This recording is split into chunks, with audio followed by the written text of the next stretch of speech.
Welcome to First Look, Washington Post Live's one-stop shop for news and analysis.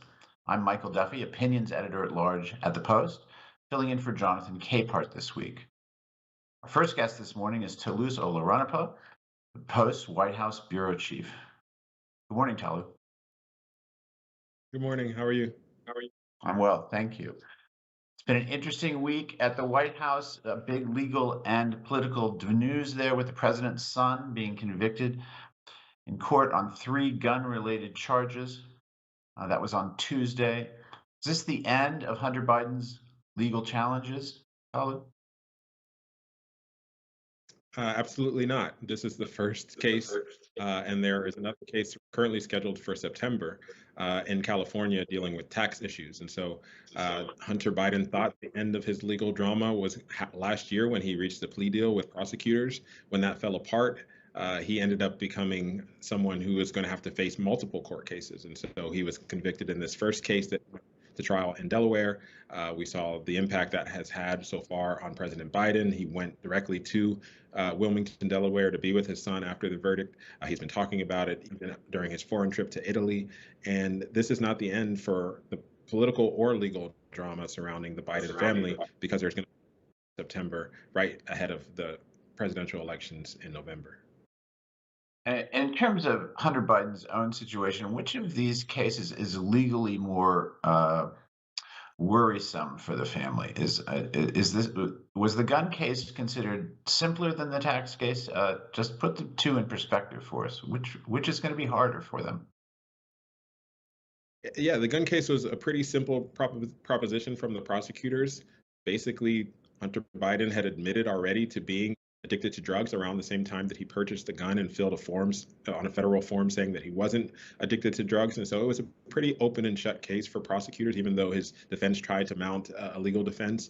The tax case is much more complex and complicated because it deals with multiple years of tax filings, multiple different lines of business, foreign and domestic business interests. And so they're going to need to really mount a defense on multiple fronts. And so it may be even more difficult for his defense team to come up with a smart way to defend Hunter Biden from the charges that he didn't pay taxes. He didn't pay more than $1.4 million in taxes between 2016 and 2019. So you're dealing with multiple years, multiple lines of interest, multiple countries where he's making money.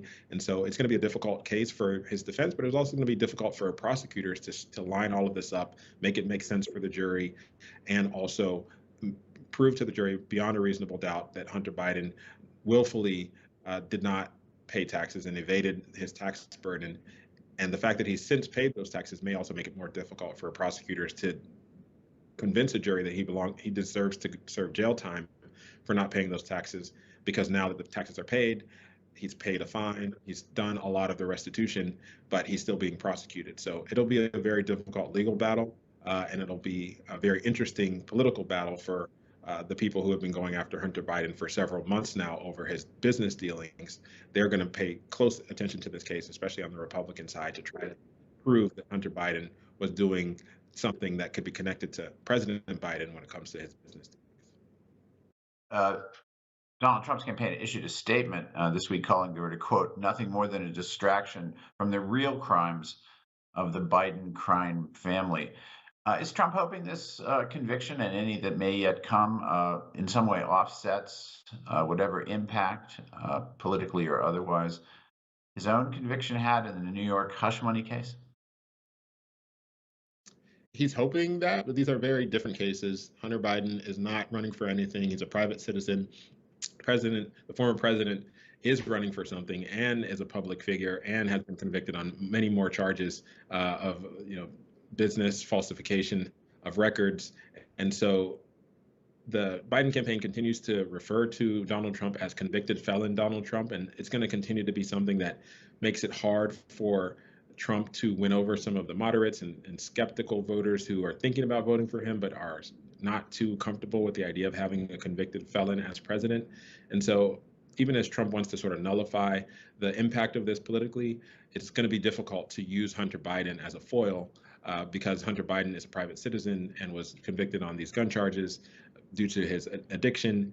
And he has a much more sympathetic case than former President Trump, who does not have quite a sympathetic case, even though he's tried to prove and convince voters that his prosecution is a political endeavor and that he's been targeted and the weaponization of the federal government is what's happening here.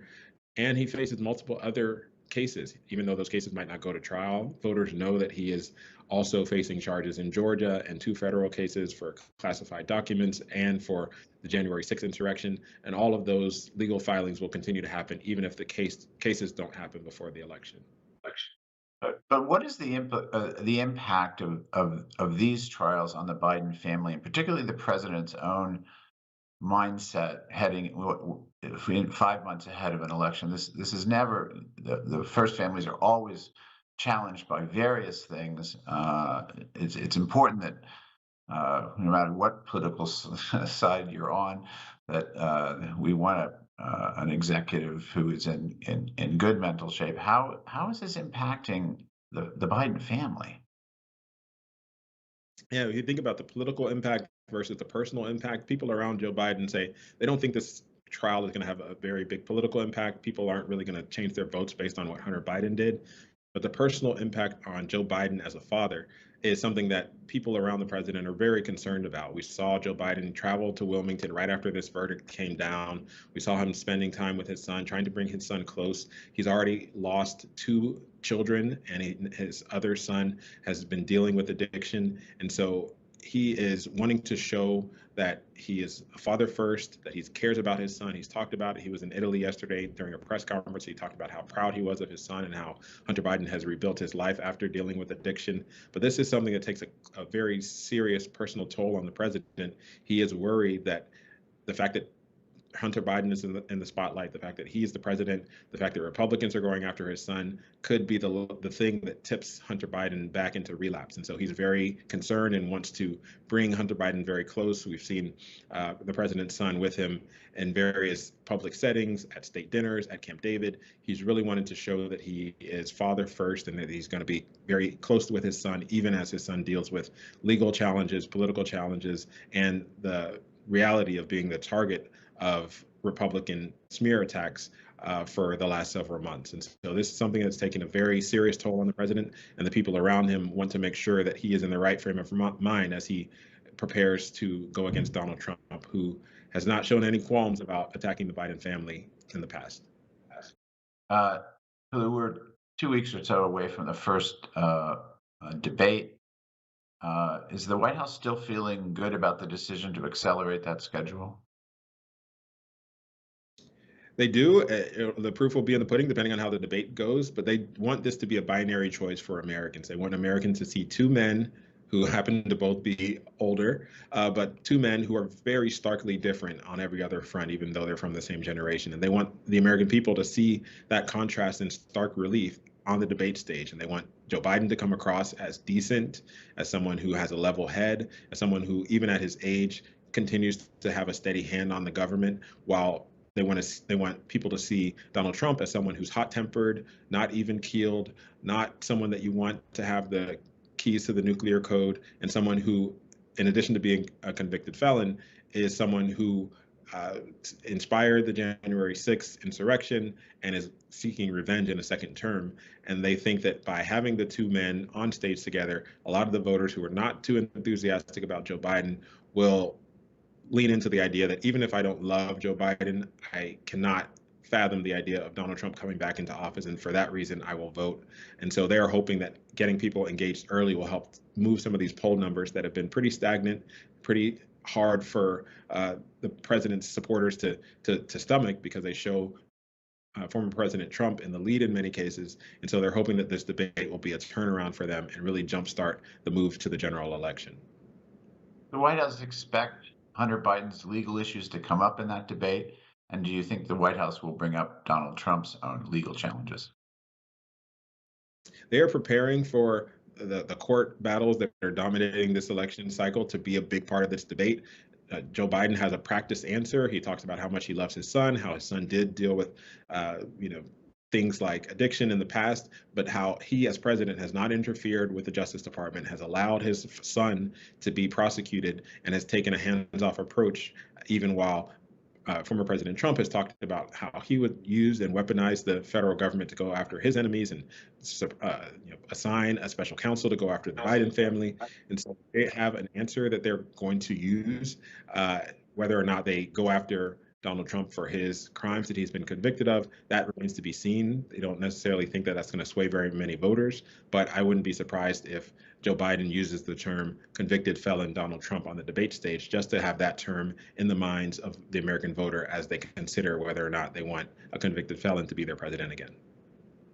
Holly, the president is in Italy today at the G7 meetings. Uh, uh, yesterday, he and Ukrainian President Zelensky signed a 10-year security pact. This comes after a period which was difficult to get even supplementary aid out of the Congress, military aid. What's the military significance of this deal? It's mostly a boost of confidence for the Ukrainians, and it's a sign to Russia that the United States and the Western world will continue to remain a supporter of Ukraine for the long term, no matter what might happen in our political space. In terms of how binding it is, any future president could obviously rip this up because it's not a pact that was endorsed by the Congress. It doesn't come necessarily with specific funding. It is sort of a statement of principles that the United States will continue to support Ukraine over the long haul, will continue to provide different kinds of cooperation, military cooperation, help Ukraine build its defense industrial base, and be there alongside Ukraine for the long haul in a signal to Russia that Russia and the leadership there will not be able to just wait out the Western world. And that is the biggest military impact of this, is really to provide confidence to the Ukrainian military that the U.S. is not going anywhere, that we'll continue to be there, we'll continue to provide support over the long haul, something that the Ukrainians have been looking for quite a while. We're going to have to leave it there, Talu. Thanks for joining us, and best wishes for a quiet weekend. Thanks so much. Appreciate it. You bet. All right, we're going to continue now with two of our opinions columnists. Let me bring in Hugh Hewitt and Gene Robinson. Welcome back to both you guys. Good to see you. Hey, Michael. How are you? I can't complain. All right, Hugh, let's start with you. How damaging is this Hunter Biden conviction 5 months ahead of an election? I don't think much. It's well known that the president's son is an addict. Well known that addicts do very bad things, and families with addiction in them throughout the United States are going to feel some sympathy over that. Toulouse downplayed the tax case, in my opinion. It's clear-cut. It's real trouble for Team Biden, because it also involves behind it a Foreign Agents Registration Act issue. Who did the money come from? How did it get there? Not just Burisma. People know about Burisma. But what about the alleged money from China? And what was Hunter Biden and James Biden doing? And was Joe Biden involved? It's a pretty open and shut case. And I am surprised that the president's son did not take a reasonable plea deal as opposed to the sweetheart deal from last summer. So I think the tax deal is a big deal for Biden writ large, not the gun charge. The president has said he'd accept the jury's verdict and won't pardon his son. How would you grade the damage, either presently or potentially, from Hunter as you see it? Well, I'm going to have to, and I'm sorry, Hugh, I'm going to have to basically agree with you. I mean, in sort of gauging the potential impact of the two cases, I think on the gun charge, which is totally related to his addiction, I really do think that there are so many families touched by addiction, either in the nuclear family or they have some distant relative or a neighbor or whatever. Addiction is something that people so know about and I think sympathize with. Just the struggle. It's not just the addict who struggled; it's the whole family who struggled. So I think that has no impact. I think potentially the tax case. I'm not sure it will negatively impact the president very much, but it certainly has more of a chance of doing so than the case that was recently finished. I want you both to take a minute and tell me, and maybe you could go first. So, are these offsetting penalties? What are they not comparable between? I mean, tell me how you do the math between the two trials and their impact. It's I'm probably so glad you used the term offsetting penalties because that allows me to bring up the fact that the Wolverines have been sanctioned, and I want Gene to keep that in mind as we go forward. That the NCAA has put them on Oh, for years. you really But want to go there? Okay, okay. they're not offsetting. Big Ten They're not fine. offsetting penalties. Donald Trump's got a conviction, and I think Toulouse used convicted felon at least 4 times in his description. And I'm glad he does. Every time the term convicted felon is done, it helps Republicans win, energizes the base, because the prosecution is not viewed as legitimate by people in the center and on the right. They view it as a political prosecution, the weaponization by Alvin Bragg and his colleagues in Manhattan of the justice system. They reject Jack Smith on everything except the documents case. There's a real problem with obstruction there, but it won't get to trial.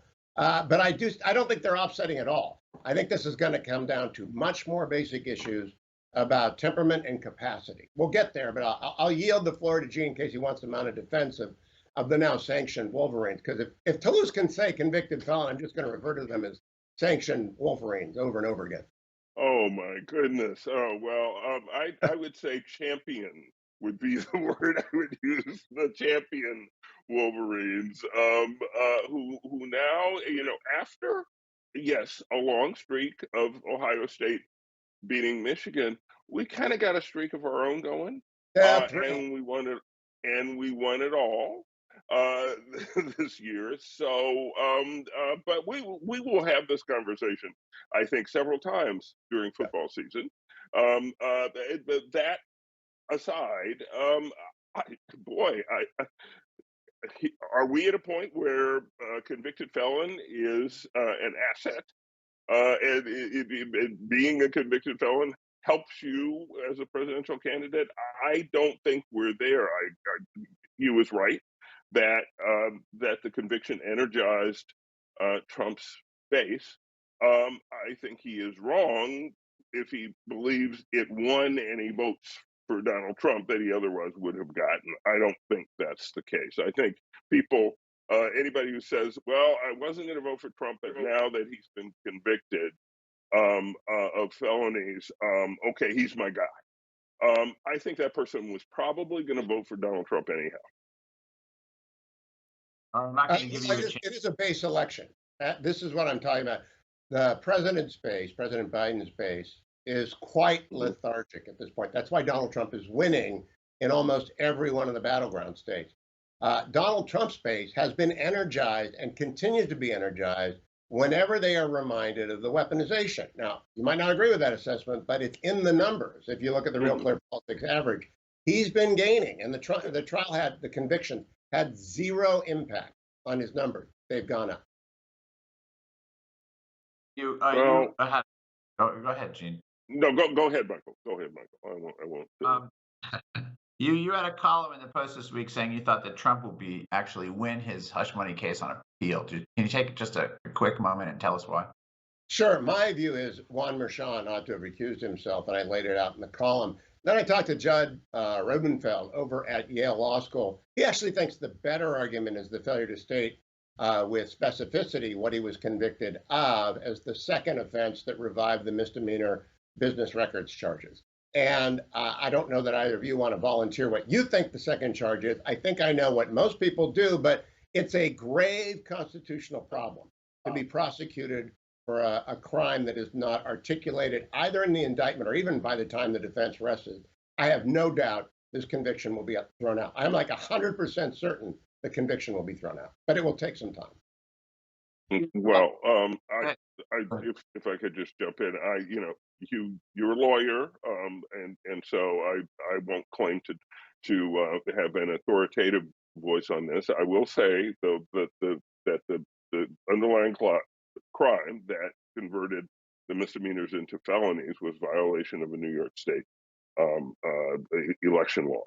That was clear, and I think the fact that that the means by which that election law was violated were not specified by Merchant, or were specified were not.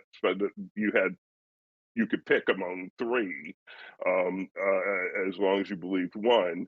My understanding is that that is permissible in New York, and that this is not a case of first impression. So we shall see. All right. Dean, you had a column this week where you voiced some concern about Donald Trump's mental acuity and his extraordinary interest in sharks. Please Yeah. explain. Well, I look. He last Sunday he had a rally in Las Vegas, and he was, he's all over the place in these rallies, increasingly. And with that backdrop, he went into a story about being on an electric-powered boat, imagining this, and the boat, and what if the boat starts to sink because of the weight of the battery, which actually doesn't make a lot of sense. There was this guy named Archimedes who kind of demonstrated how displacement of water works. But so if it floats at all, it's not good. But anyhow, so the boat starts to sink because of the weight of the battery, and then there's a shark 10 feet away. And so what do? Do you stay on the boat and get electrocuted? Because he seems to believe that the battery's charge would electrocute you somehow on the boat. Or do you get eaten by the shark? And there have been a lot of shark attacks anyhow. And he ultimately concludes, based on his association with MIT and his very big brain, his association with MIT is that he had an uncle who taught there. Based on that, he's decided he would take electrocution every time. And he goes on at length. I'm making this sound more coherent than it was. And I just, I heard that, and I actually took the time to transcribe it. And it's nuts. I mean, I think the technical term is Looney Tunes. This, if there were a guy on the street corner, yelling this at a tree, you would cross the street. And there's so much talk about Joe Biden and, oh, where is he cognitively and this and that. He flubs a word. He forgets the name, but he makes sense. You understand what he's saying, and he doesn't go off and start ranting about electrocutions and sharks and all this crazy stuff. And this is not normal. And so I wanted to point out that this is not normal, and it's worrisome. And I want to parse a little bit here. And I don't know if either of you are familiar with Shane Gillis, and this is my NC-17 warning to the audience that they go watch Tires on Netflix. Be prepared for vulgarity, profanity, and a remarkably funny for that demonstration of what shtick is. Shane Gillis's shtick relies on a lot of what Eugene just referred to. Donald Trump does shtick. I have interviewed him more than 24 times. I've questioned him on debate stages. I have talked to him at great length. And he is very, very difficult to follow unless you're talking to him or watching him. His shtick, however, is very coherent for the people to whom he is delivering it. There is a difference between temperament and capacity. Donald Trump has the capacity and the energy, what Alexander Hamilton referred to as energy in the executive, to do it again. When the president comes up, we look at the New York Post this morning. Their headline is "Meander in Chief," because the president wandered away a couple of times at the G7 yesterday. Well, hold on. Can I just jump in there? That's not true. The Post has this picture, that is cropped. And it makes it look as if Biden is just wandering off into the wilderness, and he doesn't know where he is. They were out there, the leaders were out there, they were watching skydivers. One of the skydivers landed to the president's left. And if you look at the whole picture, and not the crop, that was sent out by the RNC and that was used by the New York Post. There is a guy over there who's landing after parachuting, and that's what Biden is looking at, and he goes over toward the guy to say something to her. Gene, I played the tape today repeatedly on my show. I played because it streams as well; people can watch it. I used the White House feed. It's profoundly uncomfortable because the other 6 G7 leaders, on 2 occasions in the course of yesterday, had to corral the president back in to what was supposed to be the preset standing. The photo is completely consistent, and Meloni, the prime minister of Italy, has to go and corral the president. It happened twice yesterday. So people can go and view the White House video for themselves. People should go. People should view that video, and you and I see it. You and I see it differently. I'd also like they should go watch look the at it. Juneteenth video from Wednesday night, and I think you saw the Juneteenth video as well. The president is going from infirmity to occasional incoherence, and the next step is incapacity. He's not there yet because he's also very coherent on a couple occasions in the G7. But to confuse, and this is my point, Donald Trump's temperament issues are very different from Joe Biden's capacity issues. And to conflate them helps obscure Joe Biden's capacity issues. But America, as a friend of mine, Byron York, wrote this morning, all of America has this concern. And you're whistling past the president's infirmity if we don't deal with it up front. I don't think Democrats will win that way. Well, look, no, I would say absolutely everyone should take a clear-eyed look at the president's age. I think they should look at that video that you're talking about from the G7. They should look at the Juneteenth video. What I see in the Juneteenth video is a man who's standing there as Kirk Franklin, contemporary gospel artist, is playing music. He's not supposed to be talking there. He's standing there among a group of, Vice President Harris and the second gentleman, and they start dancing, and he does not dance. He doesn't dance. He stands there. He doesn't dance. I submit that is not necessarily an unexpected response from an 81-year-old white guy who's watching this, up-tempo black gospel artist. And he may not be into the music. I don't get that. But anyhow, people should watch it, and they can come to their own conclusions. Hugh, Secretary of State Blinken has been engaging in shuttle diplomacy in the Middle East this week, pushing for a ceasefire in the Israeli-Gaza war. Are you optimistic about his chances? And we're beginning to just run short on time. So no, Hamas has said no a dozen times. They've said no. They raised the stakes. They want Russia, China, and Turkey to guarantee any deal. It's not happening. This war is going to go on, and the president should just get behind Israel and say, we stand with Israel. We gave Hamas a chance. The only way Sinwar is leaving Gaza alive is if he accepts a deal and goes into exile like Napoleon to Elba with his top 100 commanders. Otherwise, the IDF is going to kill them all and get as many hostages back as possible. And Hamas, the Wall Street Journal scoop this week, it's not much of a scoop. Mossad gave them, obviously, all those, or we did. Sinwar wants Gazans dead. Sinwar wants Gazans dead. They're not negotiating. How would you evaluate the Biden administration's effort so far as Blinken goes back and forth? Well, the Biden administration is doing what it can. I don't disagree with Hugh on the state of play right now. I mean, the latest sort of counteroffer from Hamas, as described by Secretary Blinken and the president, is a non-starter. They added a whole bunch of demands and changes, and it's not going to happen. And that does seem to indicate that if they really wanted the fighting to start now, they would have made a different counter offer.